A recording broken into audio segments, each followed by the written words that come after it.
Can we call it an action?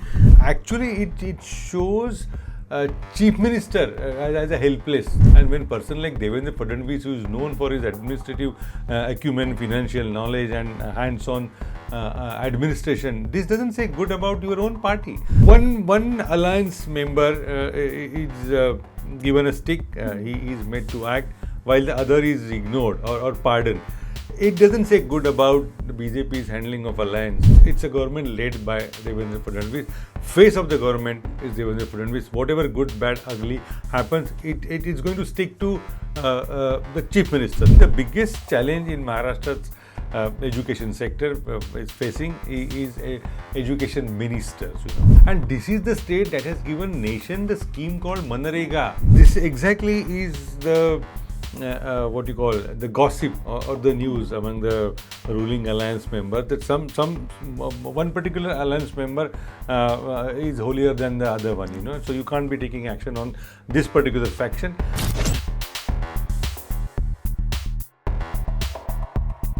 Finally, some action is seen, but is that enough? That is a big question. Chief Minister Devendra Fadnavis did some reshuffle, but it is very minuscule, because what he did is Manikrao Kokate, the NCP cabinet minister, has been divested the agriculture portfolio, but he has been rewarded with sports ministry and additional charge of minorities affairs and Waqf board.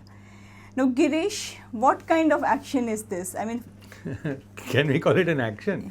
I mean, when there is a need for clinical need for a surgery, you can't do with Band-Aid. Mm-hmm. And this is what he has done. Last week we spoke, we took a very hard view of whatever is happening in Maharashtra. Soon after that, he at least made some right noises, and one of the most controversial ministers was shunted out of the sensitive ministry. But it's just that. I don't think it merits a word called action, it is no action at all. Unfortunately, it should have been some when you want to send out a tough message that it's no nonsense. What he has done is like small kind of what do you call Band-Aid, and the view and the image is like business as usual. Yes. That was not expected. Yeah, I mean, Manikrao Kokate was caught watching rummy or playing rummy in the assembly and a council, and basically probably I think the perception outside was not very good, or it was inviting trouble. So I think Ajit Pawar, Deputy Chief Minister and leader of the NCP, I think probably being a sensitive person, I mean, I think he agreed for that. But the same we don't see coming from the Shiv Sena, because if you see Deputy Chief Minister Eknath Shinde, he went to Delhi. He probably had discussions with top bosses there. And there was lot more pressure on the conduct of Shiv Sena ministers. So ideally, if the action had to be taken against one or two ministers from NCP, because here Datta Bharne's portfolio of sports has been given, and it's just an exchange kind of thing. Nobody has been made to pay the price. Okay, fine. I mean, but then no action, and Shiv Sena Shinde gets away with with any misconduct. I mean, the word I was trying to have, it's like just only tinkering with portfolios, That's not, that we can't call it as an action, number one. Number two, if one particular gentleman is bad in one ministry, or he is misfit to be a minister, or he has done something unpardonable acts, how can he be shunted to another ministry? Can it be called a punishment? I mean, then you are undermining the portfolio where he's been given, Like, for example, this particular person, Mr. Kokate, he's been given the sports ministry. So what message does it send? I mean, it's okay to be casual, to be irresponsible in sports ministry, while agriculture you are not. And the sad part about the whole so-called operation is that the incumbent, Datta Bharne, again belonging to NCP, he initially refused to even took charge of the ministry. So I mean, what are you telling the state? I mean, see, it's okay. Some guys are not good, but we need to accommodate. But we will accommodate in insignificant ministries. If those are really insignificant, why then have them? So it's a waste of resources, waste of energy on the government's part, and it's been nothing done for that, And the second issue about Eknath Shinde. I mean, one alliance member is given a stick, he is made to act, while the other is ignored or pardoned. It doesn't say good about the BJP's handling of alliance, because that's how the report said that Ajit Dada was reluctant, or he was not so happy, because in the past also Dhananjay Munde was axed from the cabinet, while there are serious charges against some of Shiv Sena MLAs also, ministers also. Nothing has been done to Shiva Sena. So this is far being partial for Chief Minister to evaluate performance of his own colleagues, and it doesn't say good about the system. Because here the question was, Sanjay Shirchat, Minister for Social Justice, apart from the irresponsible statements that he's been making for last 7 months and often embarrassing the entire coalition, the other issue is like a video where goes viral showing him with a bag of money. Now whether it is fact, not fact, there must be a committee that will investigate into it.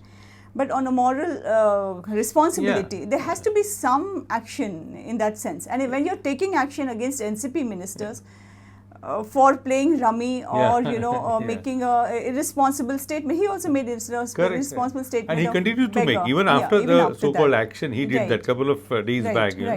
So the point is then. You could have just taken similar action against Shirchat and kind of reinstated him if things were found that he is not guilty. But I think nothing has been done as far as the Shiv Sena ministers is concerned. And so this raises a question like, is Fadnavis been clearly told not to touch Shiv Sena ministers? Because if you're going this far to take action against one of the alliance, then you might not have taken action at all. Correct. I mean, what was the whole point of doing it? This exactly is the what you call the gossip or the news among the ruling alliance member, that one particular alliance member is holier than the other one, so you can't be taking action on this particular faction. But then the larger question, what about the state government's image? I mean, even after the so-called action about shunting one minister from one portfolio to other one, there have been instances about the same Shiv Sena character making some silly statements, very irresponsible statements, and another minister joining him. So it actually shows chief minister as a helpless. I mean that's not a good thing. And when person like Devendra Fadnavis, who is known for his administrative acumen, financial knowledge, and hands-on administration, this doesn't say good about your own party. And this is why the issue, like what last time we discussed, is Delhi giving too long a rope to its alliance members in Maharashtra, and at whose cost? And this is the larger point I think state should be worried about. So is Ajit Pawar being subjected to stepmotherly treatment in this alliance? That from what we just saw, the developments, I mean, that's one question. And secondly, when you look at the Congress NCP alliances in the past, basically, Sharad Pawar always took pride in saying that, our ministers' performance has been very, very good. I'm not going into the corruption issues, or, I'm just saying for performances. Key ministries and the performances and the results were very good.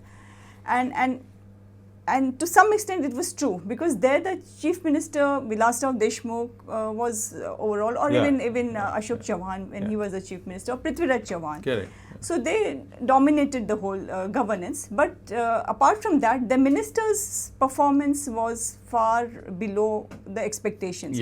So the NCP was outshining in every department in that sense. Now, do you think Devendra Fadnavis, probably because of the compulsions, has got into that mindset that I will stick to my BJP ministers and let them perform and outperform the others? And can he afford to do that? Yeah, this last point is more important. For common man, it's a government. It's a government led by Devendra Fadnavis. Face of the government is Devendra Fadnavis. Whatever good, bad, ugly happens, it is going to stick to the chief minister. Number one point. Another one is that what matters in public life, I'm sure everybody knows, but still we need to underline, is the decorum. Is the optics part, it's been completely violated here. I mean, everyone knows there is nothing like a governor or the president who will be speaking his mind. Whatever he speaks is through the Council of Ministers. But the decorum, I mean, you have to give full respect. So similarly, when you run alliance members, alliance governments, you need to have a clear-cut do's and don'ts. Certain things shouldn't be accepted. Certain things are just. I mean, you have to be seen doing right, justice and governing. Here, that is the question. When some what do you call rookie minister makes comment about the governance and there is no action on him or her. It's not an issue of that particular character. It's an issue of the leader, who is having this bunch of allegedly irresponsible ministers, and that this is the question BJP should be asking itself. What good it is doing for its own party. So last week, Fadnavis in the cabinet issued a very, very strong warning to the ministers. He held a 30 minutes discussion with them, saying that don't force me to take drastic action. So please be mindful of your language and also your conduct. Yeah. I mean, that was a harsh message. And in the subsequent meetings that he held or the forums thereafter he kind of addressed or was interviewed, again the same mindset came through, that saying that yes, he has to be the government has to perform, the ministers have to be accountable and responsible. But Girish, let's look at the Shiv Sena minister, education minister Dadasaheb Bhuse. Indian Express Pallavi Smart, education minister, education reporter. She has listed out 7 instances where the Shiv Sena minister has taken a decision, rolled back. Now, in 2022 to 24 also, the ministry, school education ministry was held by Shiv Sena, Deepak Kesarkar. So, out of these 7, 2 of the decisions taken by their own minister had to be rolled back by Dada Bhuse. Now, the list is long. It talks about 10% EWS quota, yes, in private medical college, that was decided on 23 July and rolled back on 30th July. Yeah. Making Hindi mandatory in primary classes, that was announced and then rolled back. Minority trust run colleges, for junior colleges, they introduced the reservation. They lost it in the court and the court stayed it, so they had to roll back. Then the issuing caste in the hall ticket and the HSC examination, board examination, they had to roll back. Introducing 3-course meal, that was decided by Shiv Sena minister in the previous 2022-24 for the midday meals, children's midday meal. Now, Dada Bhuse says that it's up to the school management to actually gather enough funds to make it feasible. I mean, what kind of decision is this? So he rolls back, and then one state, one uniform, then blank pages in textbook. All these decisions are taken and rolled back. So is this school education, the ministry, so trivial that you take mindless decision one day and you roll back within a week or fortnight? I mean, where are we heading, and how serious is this government about the school education? I mean, what does it reflect about this government? Yeah, I mean, it's a serious issue. But having said that, I mean, we have to be fair to the education ministry also. It's a cabinet decision. It's not that he individual decision he is trying to bulldoze. It was cabinet decision endorsed by the chief minister. So, I mean, the buck stopped at that level, I mean, if you have a very trivial minister, I mean, minister having this kind of mindset, very casual approach to the ministry, but then it comes down to chief minister. Why those decisions were not overruled then? When, I mean, having knowledge of the administration, he should have stepped, I mean, he put his foot down. No going further on this issue. That didn't happen. And the funny part, that the collateral damage in this political slugfest is Maharashtra's education sector. I mean, you have an education minister, the government changes, and the next one comes, you start feeling the earlier was better, you know. I mean, it's worsening, I mean, the biggest challenge in Maharashtra's education sector is facing is education ministers, and one after the other, they are extremely trivial in their approach. Most importantly, they don't want to take that ministry. I mean, even the current one also. He was not exactly happy with, they were looking for some lucrative cabinet berth. But he had to accept that. So, I mean, in this situation, what happens to the alliance governments is a secondary thing. For me, the real and the bigger issue is what happens to the academic sector in Maharashtra. That's a real damage. Everybody is clueless about what is going on, and you are not sure about the decision which is announced today will not be retracted tomorrow. So the larger damage is more important, and the larger role of a chief minister's office. I mean, if you have so many incompetent ministers, then have a chief minister's office very strong enough to monitor every portfolio and come to right decision. That is not happening, and that is even more damaging for the state. Because the image we get is, if you look at the 7 months, I mean, we are not saying that they have not taken any decision, we are not saying they have not done good work.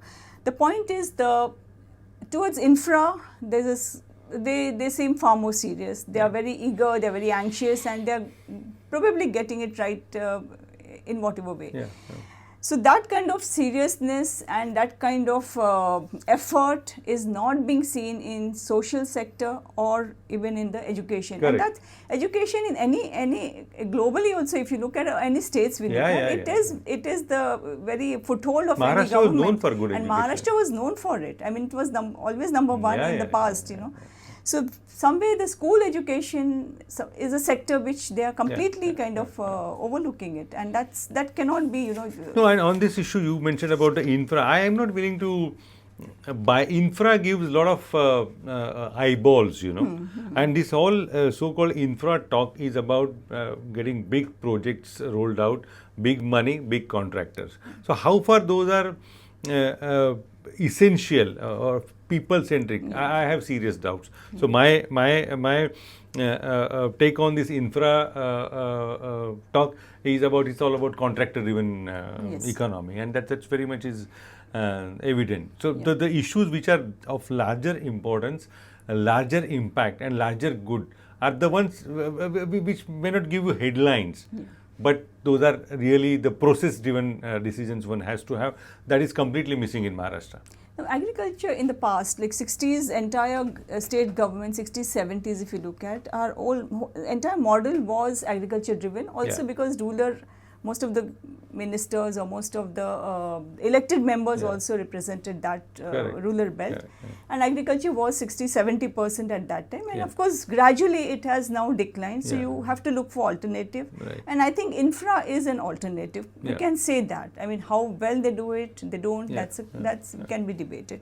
Now, in the agriculture sector also, whether it was in the past, 2022 onwards, I think that ministry is somehow jinxed. I mean, you look at all the agriculture ministers, there's some controversies or the other, like right from Abdul Sattar in the previous government. So are they, like, again, I'm asking, is agriculture becoming a secondary portfolio for this government? Because you talk about farmers' issue when it comes to elections, you discuss all the rollbacks and you give incentives in electricity to the farm waiver and all the even some of the loan waivers. Yeah. But when it comes to managing the agriculture sector, why are your ministers failing? I mean, that's The first is I won't subscribe or would like to have this word called jinx. Having 100% rational in thinking. I don't like the problem is having incompetent minister. See the difference when UPA came to power. It was Sharad Pawar who asked for agricultural ministry at central level, because he can have overall say in crop production and the, crop pattern and agri production and related issues. Here agriculture is something unwanted, it's thrust on you. You don't get anything, so you have a sports ministry or education ministry or the agri, and none of them last. At least we can say 4-5 ministers, none of them was serious. And Maharashtra, why it should have been more serious? Because Maharashtra, not so long ago, it's 5-6 years back, recorded negative growth in agriculture. It was -1. Agriculture was not growing. So now it is somewhere 3-4%. I mean, it's once a very agri-rich, cooperative-driven state. It's not in making good in agriculture. So it shows how incompetent people are given this ministry, and there is no overall.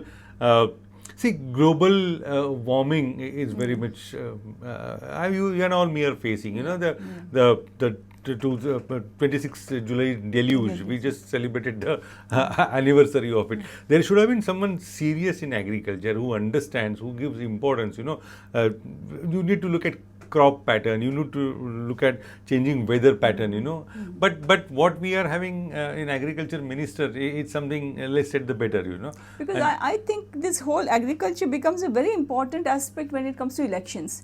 Like assembly elections, Lok Sabha elections, Lok Sabha, they paid the price, and they paid very heavy price for it. And of course, it was not entirely states doing, it was partly, I will say, the center was equally responsible.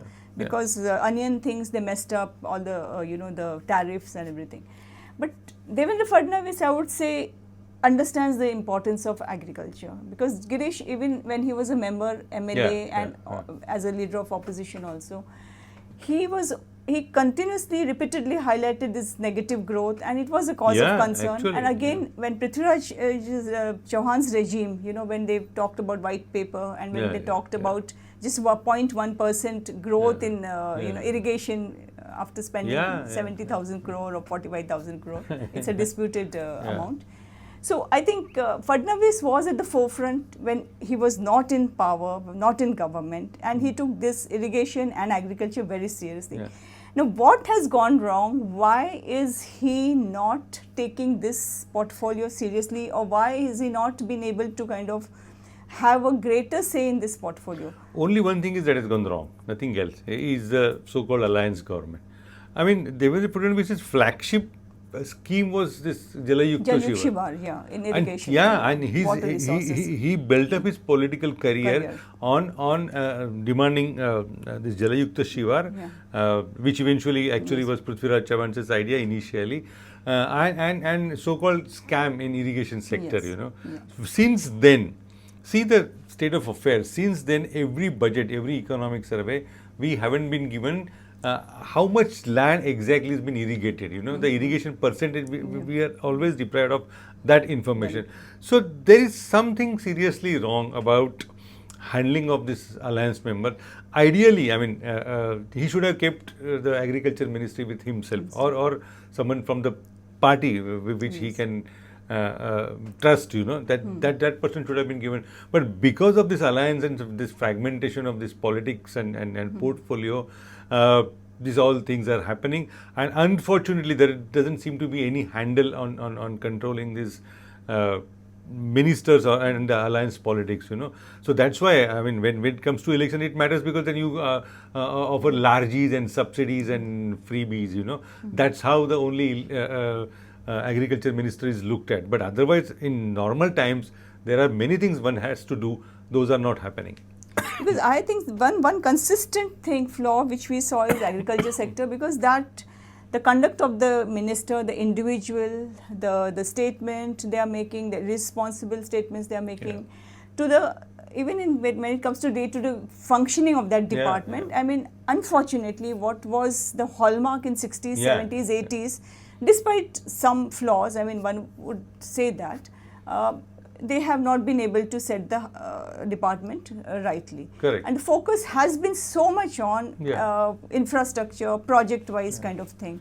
So that gives an impression that somewhere you're not treating these key portfolios, you know, like school education, which is a primary, you're building the, you're talking about culture, nationalism and everything, but when it comes to school education, you're lagging behind. See, universalization of education, Maharashtra was the first state to think of it. Even before the state was formed, those forefathers, they thought this idea, you know, and bringing up poor from rural areas, helping them get their kids educated, number one.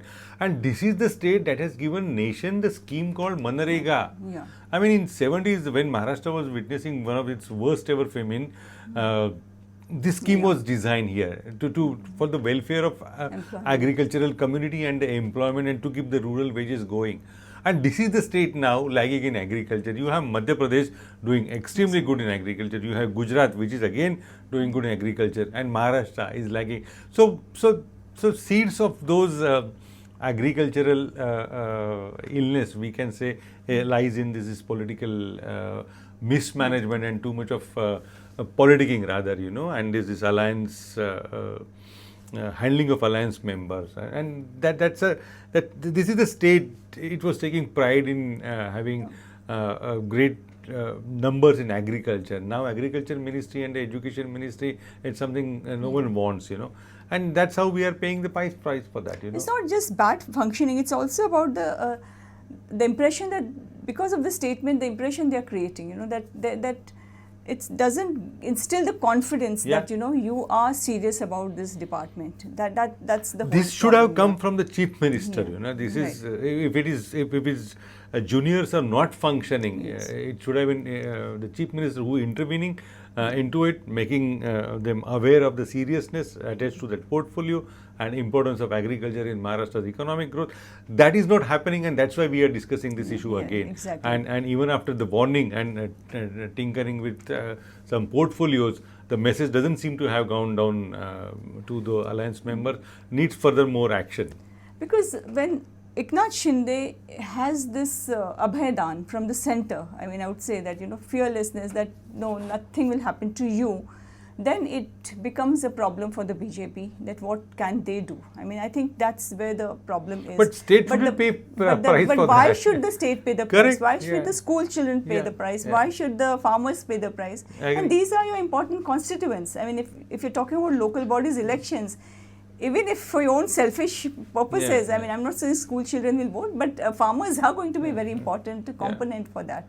And let's hope this white sense prevails, you know, sooner than later. So whatever may have stopped him from taking a drastic action now, and only taking action only of one alliance partner, do you think course correction will be done in coming days or months? I mean, we just can only wish, you know, and that's been our wish, you know, from the larger interest of states is in mind, you know. That is not happening. That is the concern. CM should be behaving like a chief minister who is commanding the ship. I mean, you have every other flag officer making noise about whatever portfolio he or she is handling, and the captain is silent on their casual approach or misbehavior or non-functioning.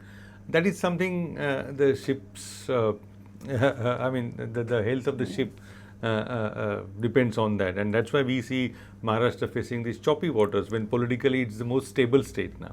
So I think if individuals are not competent enough, like what we saw in the coalitions of Congress and NCP in the past, then there would be, if on some decisions, there would be an extensive kind of a debate and discussions in the cabinet. I think at least that they can do.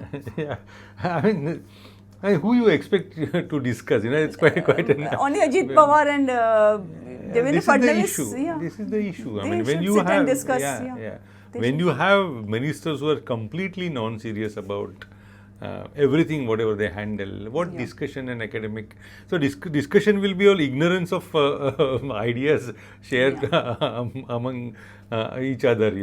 So I don't expect anything academic from the current lot, especially a bunch of them. But I expect Chief Minister to wield that power and come out like a real captain who can stable the ship, and Because steady the ship. one hope which we see is his war room is functioning very well. Yeah. All the decisions that he brings to the board, that war room concept which he introduced in 2014, this Chief Minister's office, they are still very seriously working. There's a lot of backroom kind of work going on. You have a bunch of committed workers there. Now, but if they have to go for all the departments, take the review of all the departments, take all the decisions, then I think there's going to be a problem, because Shinde is not going to like anybody else interfering in his minister's portfolio. See, we are living in a era, in times where perception is reality. Yeah. If perception is getting that there is too much of noise, too much of mismanagement, or too much of discord, eventually that should be the reality, and that's what we are all facing. Fine, back end he must be thinking, he must be planning, back room must be working 24/7. But if the perception is that there is not everything is good or hunky-dory in the cabinet or the alliance, and one has to address the perception. So what we saw this last week was just a minor, as you said, bandage or just put a band-aid actually. So maybe in coming months, when the government actually completes 1 year, we'll see Fadnavis cracking the whip. Hopefully, let's hope. For the larger good of Maharashtra, we at least expect, because they have majority, so nothing can happen to them. They are going to be here for next 5 years, and going to be very, very strong probably because of the numbers. But then it also should also kind of translate into the action, and especially in the key portfolios. At least that. Let's hope. Thank you so much, Thank you. Girish.